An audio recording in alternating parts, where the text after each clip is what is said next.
Hello বন্ধুরা, Bengali spice চ্যানেলে তোমাদের সবাইকে স্বাগত জানাই। আজকে আমি তৈরি করছি চিংড়ি মাছ দিয়ে চাল কুমড়ো, খুব কম মশলা একটা তরকারি।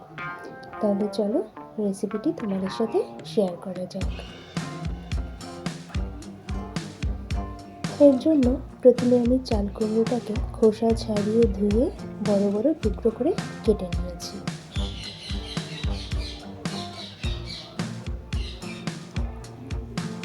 এরপরে ফ্রাই প্যানে আমি পরিমাণ মতো তেল দিয়ে নিচ্ছি।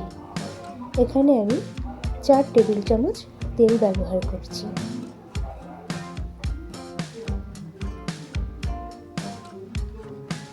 তেলটা ভালো করে গরম হয়ে যাওয়ার পর এতে আমি ফোড়ন দিচ্ছি কালো জিরে।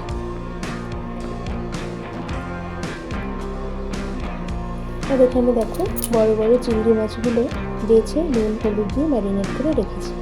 এই চিংড়ি মাছের কিছুটা অংশ আমি স্ম্যাশ করে আর কিছুটা গোটা অবস্থাতে তেলের ভেতরে দিয়ে দিলাম।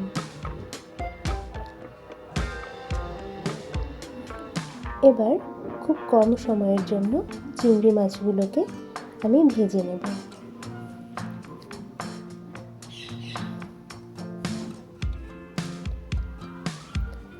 এখানে কিন্তু আমি ভাজা চিংড়ি মাছগুলোকে তুলে রাখবো না, যা রান্না একেবারেই হবে।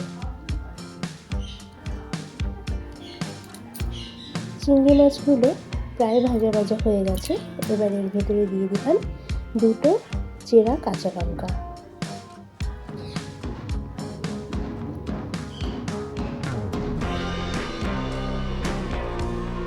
এরপরে দিয়ে দিচ্ছি কেটে রাখা চাল কুমড়োগুলো।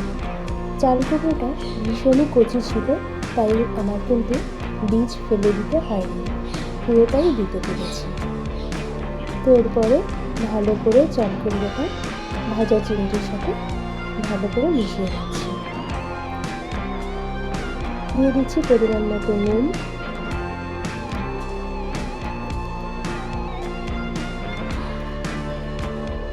পরিমাণ মতো হলুদ গুঁড়ো,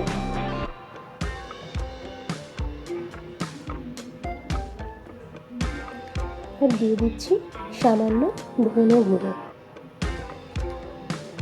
ব্যাস, এইটুকুই মশলা, আর কোনো মশলা এতে কিন্তু পড়বে না। এবার সমস্ত মশলাটা আমি ভালোভাবে মিশিয়ে নেব।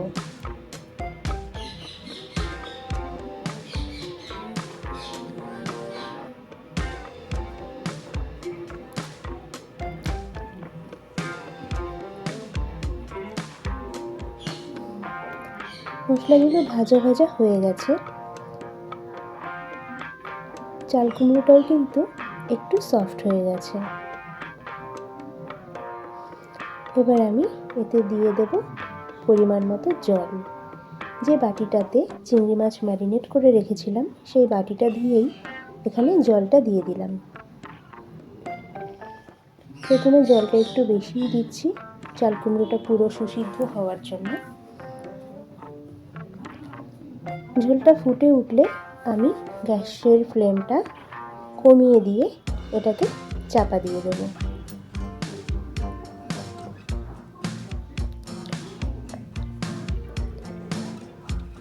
প্রায় 10 মিনিট পর ঢাকনাটাকে আবার খুলে দিলাম।